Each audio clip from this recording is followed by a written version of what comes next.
તાલુકાના લીહોડ ગામે દારૂ પીવાના કારણે બેના મોત થયા છે અને તેની સાથે જ 10 થી વધારે લોકોને સારવાર અર્થે ખસેડવામાં આવ્યા છે। ત્યારે ગ્રામજનો અને સરપંચ દ્વારા લઠ્ઠાકાંડનો આક્ષેપ કરવામાં આવી રહ્યો છે।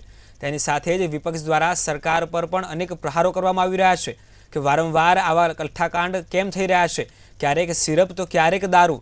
પોલીસ દ્વારા કાર્યવાહી કરાતી હોય તો વારંવાર શા માટે આવા બનાવો બને છે? તેની સાથે જ પોલીસ અને તંત્રની ક્યાંક સાઠગાંઠ હોય તેવા પણ આક્ષેપો કરવામાં આવી રહ્યા છે। સાથે તંત્ર આંખ આડા કાન કરી રહ્યું હોય અને સરકારની હત્તાખોરીના કારણે હત્યા થઈ રહી હોય તેવા આક્ષેપો કરાયા છે। આ આક્ષેપો વિપક્ષના નેતા અમિત ચાવડા અને મનીષ દોશી દ્વારા કરવામાં આવ્યા છે। અને આજે ગાંધીનગર જિલ્લાના દહેગામ તાલુકાના લીહોડા પંથકમાં લઠ્ઠાકાંડ થયો। 2 લોકોના મૃત્યુ થયા અને હજુ અનેક લોકો ગંભીર રીતે સારવાર લઈ રહ્યા છે।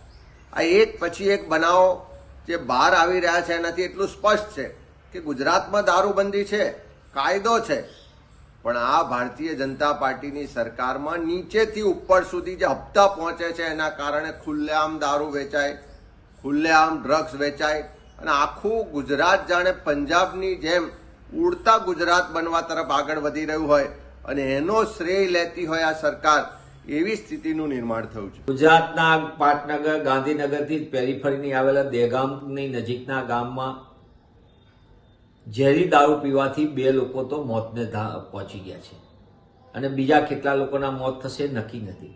સરકાર અસામાજિક તત્વોને આવા દારૂના વેપલાઓની છૂટછાટ આપી હોય અને નશાબંધીનો કાયદો કાગળ ઉપર હોય તેવું વારંવારની ઘટના ઉપરથી બને છે।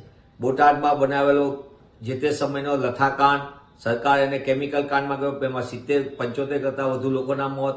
2009માં અમદાવાદમાં 140થી વધુના લઠ્ઠાકાંડમાં મોત અને એના પછી અનેક વખત ઝેરી દારૂ, કેમિકલ કાંડ, એવા જુદા જુદા નામે જે રીતે દારૂના કારણે લોકોના મોત થઈ રહ્યા છે, છતાં સરકાર કુંભકર્ણની નિંદ્રામાં છે।